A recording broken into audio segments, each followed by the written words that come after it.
Bismillahirrahmanirrahim. Assalamualaikum warahmatullahi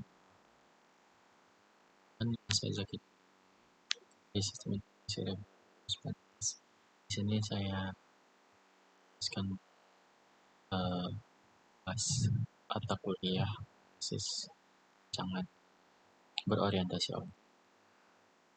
Nah, di sini saya memahami sistem pengajuan untuk studi kasus itu sendiri.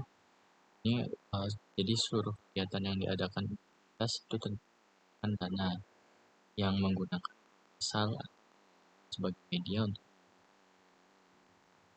berdasarkan hasil wawancara yang dilakukan oleh petugas dan subak. Masalah yang sering dihadapi adalah berkas yang diserahkan siswa untuk dan kadang tidak lengkap, misalnya mahasiswa salah atau sudah asal dari mahasiswa yang tidak sesuai.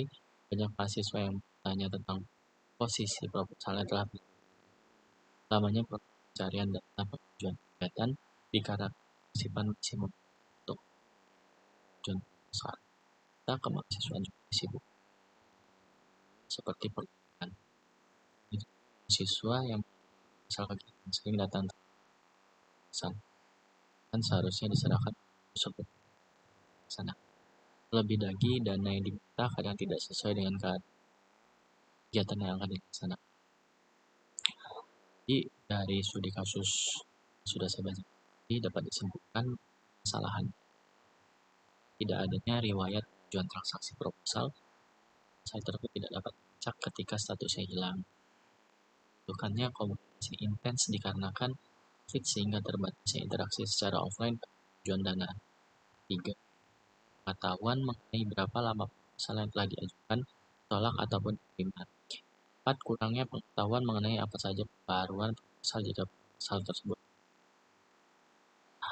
Jadi tujuan dari sistem ini nantinya yang pertama mengetahui status dan proposal yang telah diajukan yang dapat diketahui dari histori transaksi. Kedua, interaksi dalam proposal pendanaan. Yang ketiga, mengetahui berapa lama proposal yang telah diajukan, tolak ataupun diterima. 4. Yaitu mengetahui apa saja proposal jika proposal tersebut ditolak. Ini ada analisis pengajuan dana kegiatan.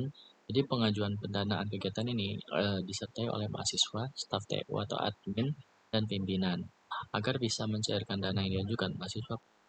Misalnya yang kemudian akan diverifikasi oleh staf TU. Setelah itu, staf TU akan menjadi pimpinan dan akan bila isi dari proposal memenuhi standar kegiatan. Kemudian ditandatangani oleh pimpinan sebagai bukti persetujuan.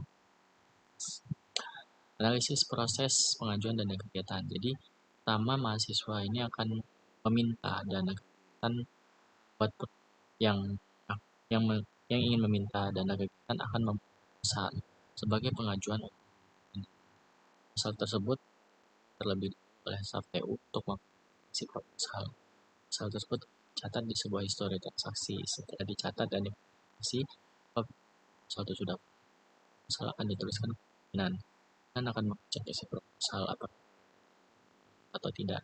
Jika proposal yang diajukan memenuhi standar universitas, pimpinan proposal nanti yaitu pengumuman status proposal ditandai dengan status disetujui.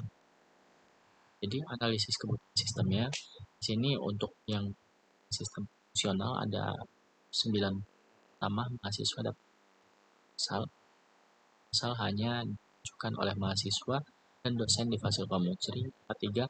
Staf TU dapat mengisi proposal. 4. Proposal dapat ditolak oleh pihak staf apabila tidak. 5. Proposal yang masuk akan dicatat oleh staf histori. Yang ke-6 dapat proposal yang diajukan. Pimpinan dapat menandatangani proposal yang ia setujui. Yang ke-8 pimpinan dapat dana yang telah diterima. Dan yang ke-9 siswa dapat status dan dari proposal dan dari pimpinan. Untuk kebutuhan non fungsionalnya itu dapat proposal yang diterima hanyalah proposal yang sudah memenuhi validan yang akan diperiksa oleh staf. Histori transaksi digunakan untuk proposal yang diajukan. Tentang disetujui proposal atau tidak diberitahukan pada mahasiswa secara langsung. ruang lingkup sistem hanya pengajuan proposal, tidak termasuk dan pencairan. Nah, di sini ada use case diagramnya, yang mana ada 3 author, itu ada mahasiswa, admin, dan pimpinan. Dan use case-nya itu sama ada upload proposal yang autornya itu mahasiswa, adminnya ada use case-nya sendiri adalah proposal, mengarsip proposal, dan meneruskan proposal. Dan itu memiliki use case pesan atau di pesan. Sequence diagramnya di sini saya mengambil bagian di kelompok saya itu sequence diagram untuk laporan atau untuk melihat laporan dan membuat laporan. Nah, di sini ada autornya itu user, yang mana user di sini adalah admin laporan.